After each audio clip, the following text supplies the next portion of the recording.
In this video, I want to discuss what I want you to do with your research essay for the end of this College Writing 2 class. In the course of our time together, I've tried to explain and show you a template that I believe exists in maybe 6 out of 10 published works. If you were to give me 6 out of 10, maybe even 7 out of 10 academic papers, articles, I can show you this template in there. In some of these, it would be there to a greater extent than others, but it would still be there for about 6 to 7 out of 10. And I want you to try to imitate this template for this last assignment. All right. Now I understand that we had one semester. We did a lot of things in this, well, not even a semester, a term, but one course together. And to do this right, you need a lot of time. You need a lot of time to read, to think, to read again, to draft, to read some more, to work it through the chains of proofreading and editing and that sort of progression. So it's really hard for a teacher to cram all this into one course, and I have long ago given up trying to do that. And what I would rather have you demonstrate to me is just proof that you have an idea of what you need to do.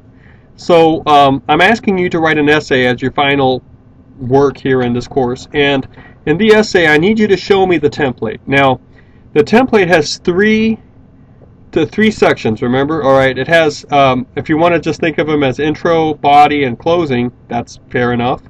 But you need to remember that what I just called intro, in other words, it would be better if you think of the paper in terms of 3 sections, 3 large sections, 3 parts.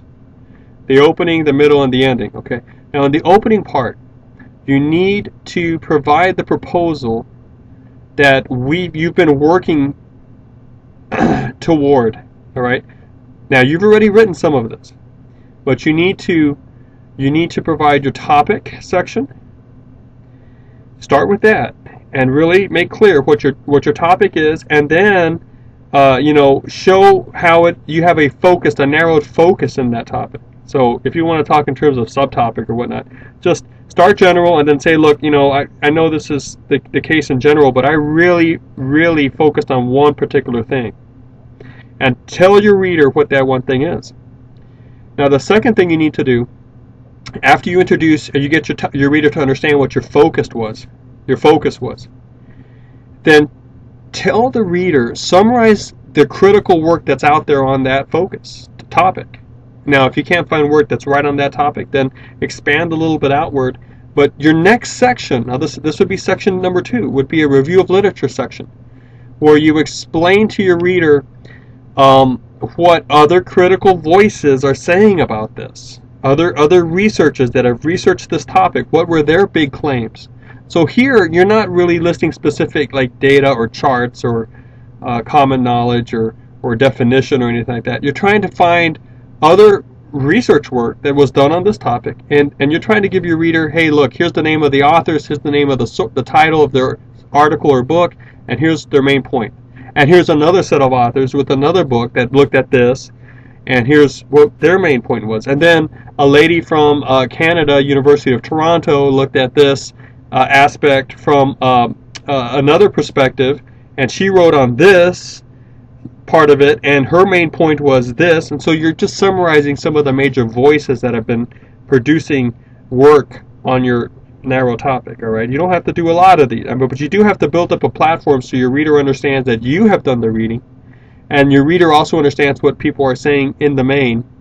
So I would say 4 sources here, at the minimum 3, would go some ways to show me you know how to do a review of literature, but also to help your reader. So get an idea of what others have written. Now after your review of literature, what you need to do then, this would be your 3rd section, okay, is just tell me, your 3rd part of the opening session. You would tell me what your thesis is. What exactly are you trying to prove here? Now I would love to see you then use language like, in this paper, my thesis is, okay, or my main claim here in this work is to show that. And as soon as I see that type of language, and feel free to use the I here, all right, because you're using the I as an author would use it to explain his or her design on a work. Now, sometimes teachers ask you to stay away from the first person pronoun because they don't want you to fill up the whole paper with personal reflection or personal experience, which doesn't go a long way at all in proving a point. And in order to make that difficult for you to do, they take away the word I, the first person pronoun. It's a teaching trick. But use it, okay? Use the first person pronoun when you are explaining what your thesis is, when you're explaining what your design on the essay is. So I would love to see a sentence that says, my thesis is, and then you tell me what your point is, your main point. So now, once you articulate your thesis, I think what would really help is right after that, if you followed it up with a quick, like point per point, kind of like outline of but in paragraph form, of what's going to happen in the rest of the paper. So something like, my thesis is blank, whatever it is.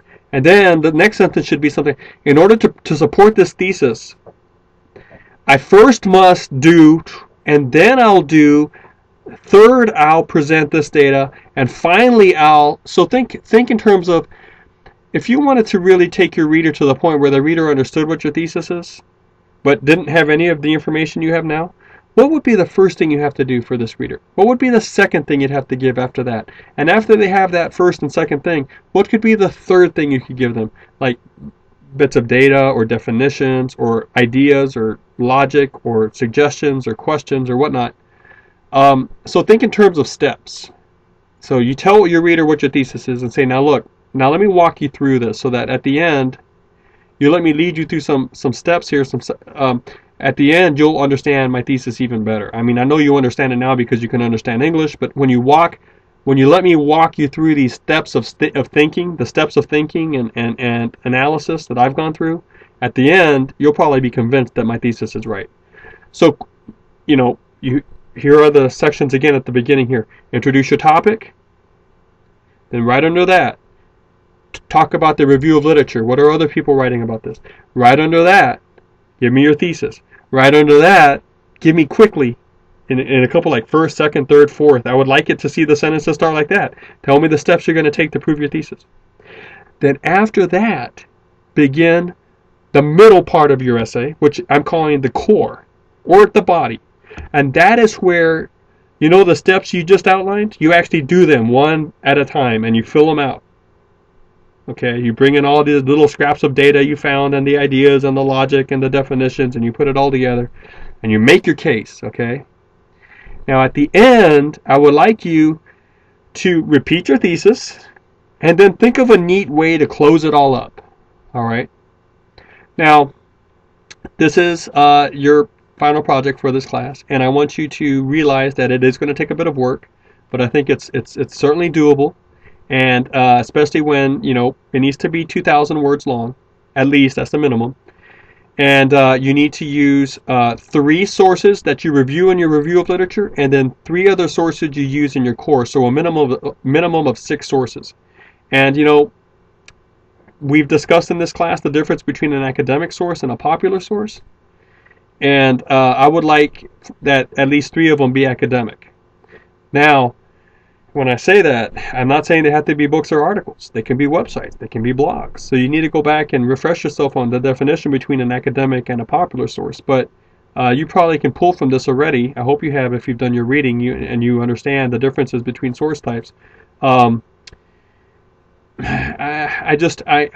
need... now, when I mean popular sources, I mean TV shows, I mean, documentaries, I mean magazines, like Reader's Digest or Parenting Magazine or Popular Science or something like that. Websites that aren't connected to a university or are written by, just people that don't necessarily have a lot of publishing history here or advanced degrees in the discipline, but nevertheless they're making good points. If the source is pretty much geared to just the general population, as sort of Advanced, leisure reading with good data, but it's not very rigorous, well, that's popular sources. If it's very rigorous and it really, involves the source work and it's very professional and objective in tone, it's probably academic writing. I would like to see a sort of a mix of sources here. All right. Now, I'm going to leave you with that.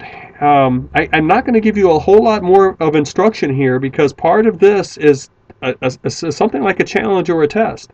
Given everything you've tried to cram in this class with me through the time we've had together, can you use your skills now to discern how to write a decent 2,000-word essay that supports the thesis you've come up with, your original thesis,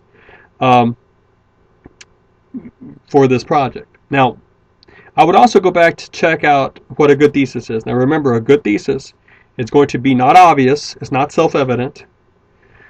It has to be either true or false. You need to be able to recognize it from just how it's articulated that it is, in theory, at least true or false. So it's not a question, it's not a command, it's not a topic statement. And it also needs, it would need some explanation and some bearing out, so it's complicated enough. And then the fourth quality is it really does need to be original to you. It doesn't need to be earth-shaking. It doesn't need to be genius material. But seriously, have you run across anyone who's trying to make the very same point you're trying to make? If you have, then your thesis is not professionally viable. I mean, you probably get a grade for it in this class, but it's not going to go anywhere beyond that because someone has already beaten you to the punch with this. So your idea has to be original to you. All right. Well, give it a go. I'll grade these as soon as I get them, and it will be worth 3-letter grades.